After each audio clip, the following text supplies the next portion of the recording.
Hello guys! ఈరోజైతే నేను అనుకోకుండా 'అల్లు శిరీష్' గారినైతే చూసాననమాట. అది ఎందుకో తెలుసుకోవాలంటే వీడియో ఎండ్ దాకా చూడండి. అసలు మ్యాటర్ ఏంటంటే ఈరోజైతే నేను 'spider man the brand new day' మూవీకైతే ఎళ్తున్నాను.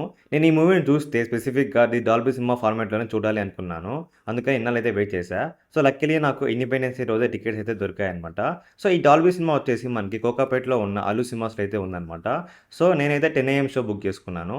నేనుండే ఏరియా నుంచి కోకాపేట అయితే చాలా లాంగు. అందుకని నేను పొద్దున్నే లేచాను. సో, ఇంక లేచిన తర్వాత ఫాస్ట్‌గా రెడీ అయిపోయి నేనైతే టీ తాగడానికైతే ఎళ్ళాననమాట. సో, టీ తాగందే మా డే అయితే స్టార్ట్ కాదు. ఇంక టీ తాగిన తర్వాత నేనైతే మాకు దగ్గరలో ఉన్న చిక్కడపల్లి మెట్రో స్టేషన్‌కైతే రీచ్ అయ్యాను. మనకి కోకాపేట్‌కి డైరెక్ట్‌గా మెట్రో కనెక్టివిటీ అయితే లేదు. అందుకని కోకాపేట్‌కి దగ్గరలో ఉన్న రాయదుర్గ్ మెట్రో వరకైతే నేను మెట్రోలో ఎళ్తున్నాను. సో, ఇంకా రాయదుర్గ్ మెట్రోకి రీచ్ అయిన తర్వాత అక్కడి నుంచి అల్లు సినిమాస్‌కి వెళ్ళే దారిలో ఒక్క బస్ కూడా లేదు. అందుకనే నేనైతే ఇంక ర్యాపిడో బుక్ చేసుకొని వెళ్ళాను. సో, ఇంక వెళ్ళే దారిలో అయితే చాలా ఐటీ కంపెనీస్ అయితే ఉన్నాయన్నమాట.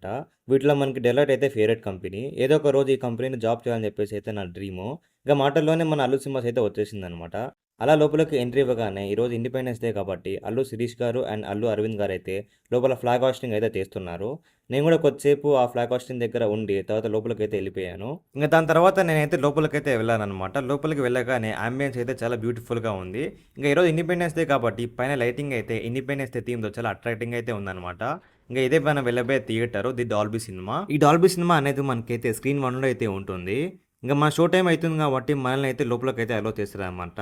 మీరు గనుక మీ సీట్స్‌ని బీరో నుంచి జీరో మధ్యలో బుక్ చేసుకుంటే మనకి ఎస్కలేటర్ ఆప్షన్ అనేది ఉంటుందనమాట. ఈ ఎస్కలేటర్ అనేది మనకి బ్లూ అండ్ బ్లాక్ థీమ్‌తో చాలా బ్యూటిఫుల్‌గా అయితే ఉంటుంది. ఇంక దాని తర్వాత మనం అయితే థియేటర్ లోపలికైతే వచ్చేసాం. ఇదే మన ఇండియాస్ యొక్క లార్జెస్ట్ డాల్బీ సినిమా.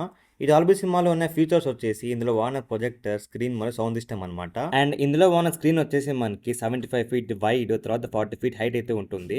దాని తర్వాత దీంట్లో టోటల్ మనకి 64 ఛానల్ డాల్బీ అట్మాస్ సౌండ్ అయితే వాడారనమాట. కానీ ఒక్క స్పీకర్ కూడా బయటకైతే కనిపించదు. అదే దీంట్లో ఉన్న స్పెషాలిటీ. దాని తర్వాత అయితే దీంట్లో మనకి Christie jewel 4K laser Dolby vision projector అయితే వాడారనమాట.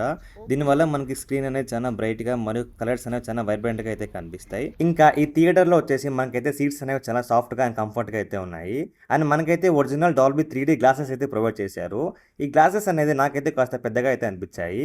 ఇంకా మాటల్లోనే మా సినిమా అయితే స్టార్ట్ అయిపోయింది అనమాట. ఇంకా ఇంటర్వెల్ వరకు అయితే సినిమా అయితే బాగానే ఉంది. ఇంటర్వెల్ తర్వాత ఎలా ఉంటుందో చూడాలి.